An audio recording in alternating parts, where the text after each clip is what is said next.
Hey guys, welcome back. This is Bree with the Bee Face, and today we have another Ready to Love review.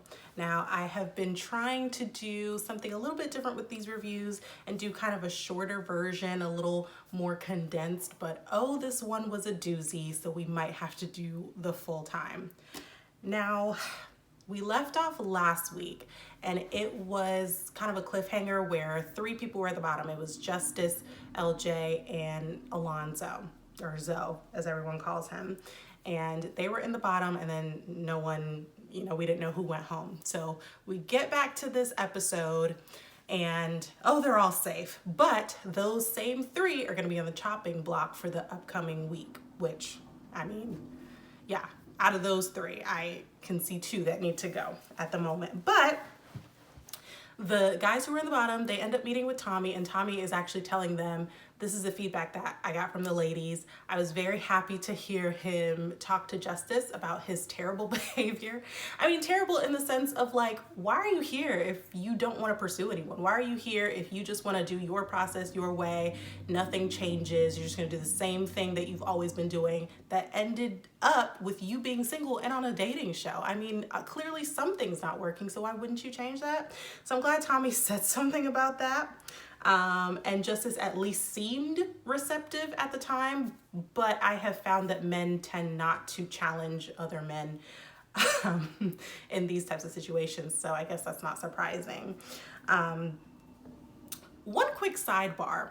They do this almost every single episode or every single season where they're like, of course we'll listen to Tommy because he's been married 20 plus years.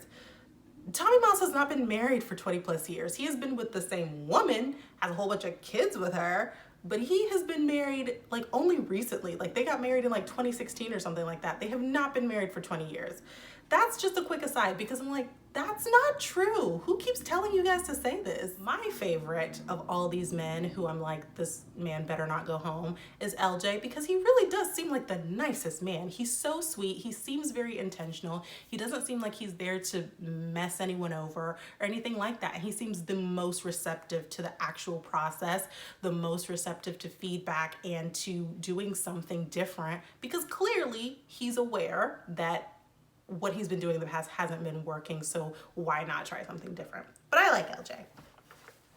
So then we get to a group date, and so it's the guys who are on the chopping block for elimination, and it's like Katie and Trenika, who else? Charisse, and I think that's it.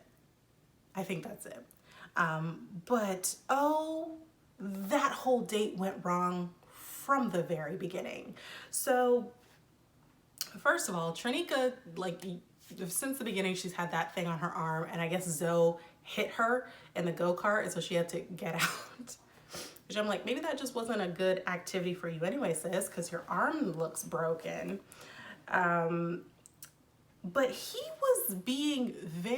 Zoe was being very competitive throughout the whole date. Now, we're all for competition, right? And it's a go-kart date, it's a fun date, but he was being like loud and like, I beat you, and and it's like, bro, you're on a date. So yeah, it's competitive, but maybe tone down the competition because you're actually trying, to have people like you. I did not understand his attitude just from the beginning. Like, it was just real aggressive. So Katie decides she wants to talk to Justice, and really she wants to confront Justice, which is kind of her MO throughout the whole season. And she takes Trenika, which I'm glad, because she seems like a little bit of a diffuser. She's very calm and she seems to like everyone. But Trenika goes off with Justice and Katie immediately starts in on Justice. You ain't never called me. And he's like, I did call you. And she's like, well, I called you back and you didn't answer, and it's been days, and I haven't heard from you. Ma'am, like the approach that she, like, it is hard with this cast, because it's like as soon as you defend one person, someone else swoops in and just shows you why they are utterly wrong. And it's like, someone do something good. Like, someone be ready to love in this whole process, because at the moment Miami is for the birds. Like, it is terrible what these people are doing. So yeah, Justice and Kadian are going back and forth. I really don't have anything for that. They've met their match in each other, because they are going back and forth. And as toxic as Justice is, Kadian is right there with him, and they're just butting heads. And I really don't understand it. And then at the end, Justice was like, all right, well, let's hug. And Kadian was like, I don't want to hug you. And Justice was like, well, then we're not done with the situation, because a hug is a peaceful end. And Kadian's like, well, I don't want to hug. And Justice was like, all right, well, bye, babe. Just petty. All of them. They're just all petty. But Trinika's just kind of hugged up with Justice anyway, because she's like, I can see where Kadian's coming from, but I don't see that with you, so I mean, that was that whole conversation. So, the energy in this whole date was already very tense. Like, just from the beginning, it was just all tense. And it got even more escalated with that conversation that Zoe had with Charisse. Now,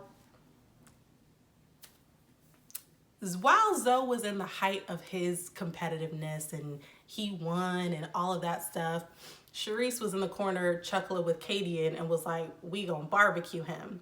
Now, that could have been taken a couple of different ways. She might have been saying, like, with what he's talking about right now, we about to get you. She could have also been saying, the way he's acting, we're gonna barbecue him in the lounge with Tommy and he not gonna stay. I mean, that really could have been taken a couple of different ways. It wasn't kind of her, but I mean, I don't know. So I guess he heard that, and Charisse goes off to talk to him. They're playing a game of pool, and he's, of course, again, getting real competitive. And she's like, well, what's up with us? Do you see anything here? Do you have a connection? And he's really not answering the question. But he then gets real defensive and he says she's fake. Listen, Charisse was actually having a very calm conversation with him. And at this point, it seems like they're having two different conversations, because he keeps saying, you're fake, you're fake, you're fake, but he won't tell her why he thinks that. And, you know, she's like, well, I'm just trying to figure out if you have a connection or not. You could just tell me yes or no, and then we could kind of move from there, which again, might have been easier if he just answered. But I mean, they're having two different conversations. He's like, you're fake, you're fake. She's like, I don't know what you're talking about.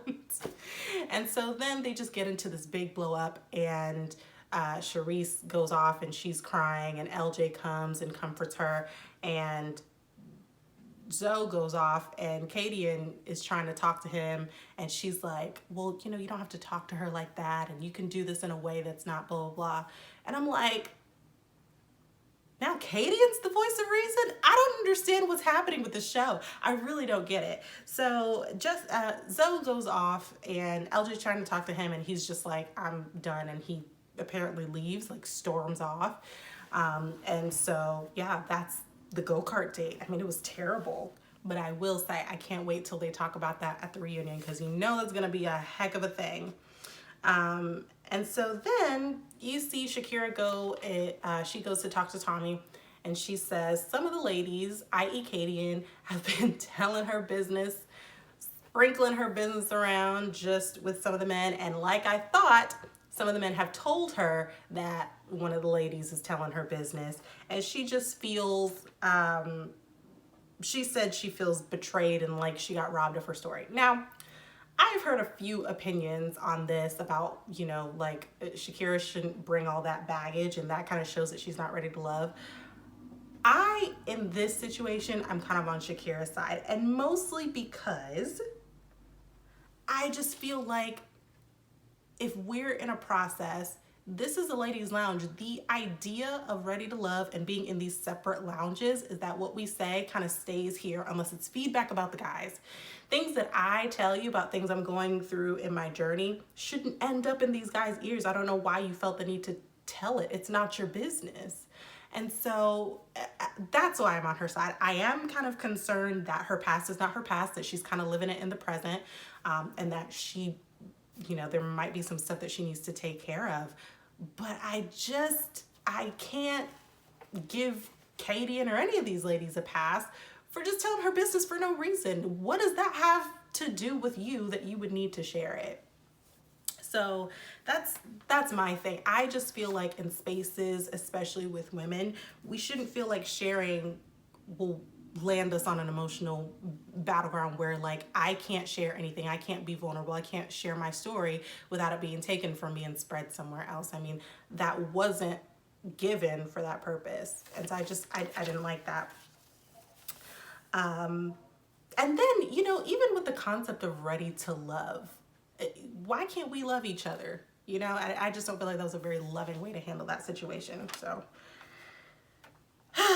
that was that. Okay, so then the next group date is a picnic. It's really kind of a double date with Samson and Looney, and then Brandy and Mike.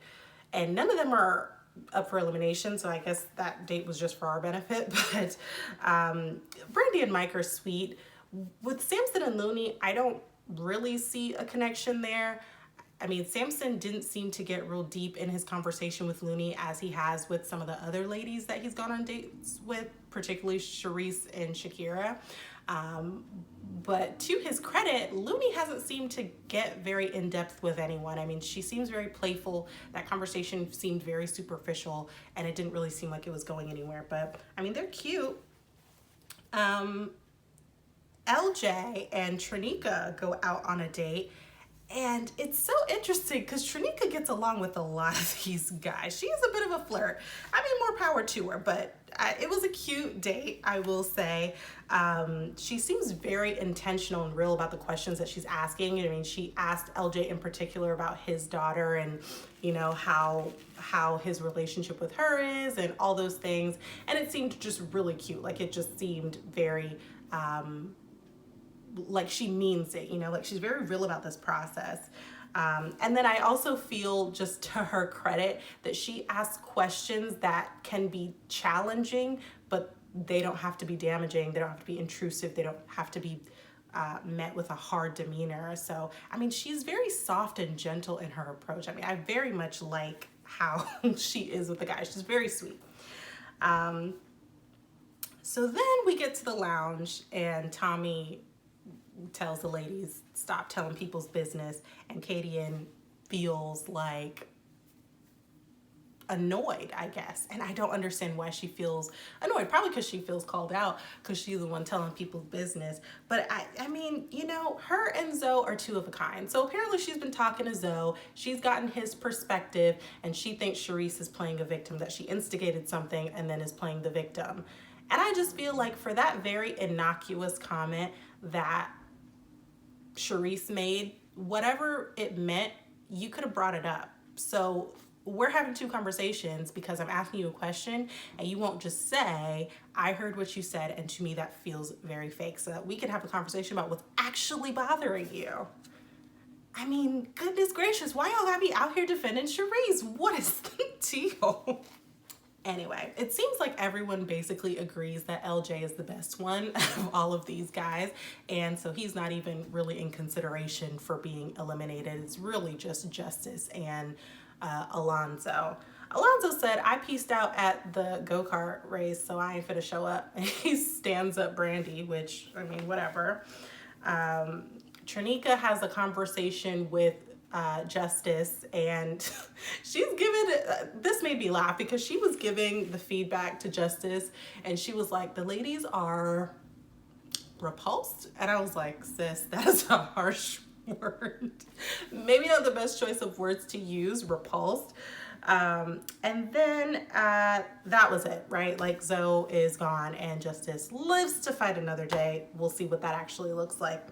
In the previews, we see more dates and more drama, particularly with Shakira and Katie, and Shakira is off in the corner hiding behind a table and crying, and Katie is always right and over here somewhere being a bully. Jamala asked if Randall was in love with her. and like in a serious way. Like she said, "Are you falling in love?"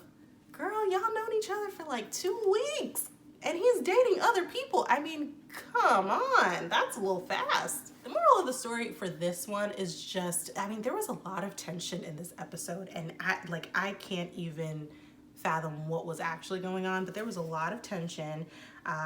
It is quite telling, the people who are more gentle in their approach and the people who always come in with the offense.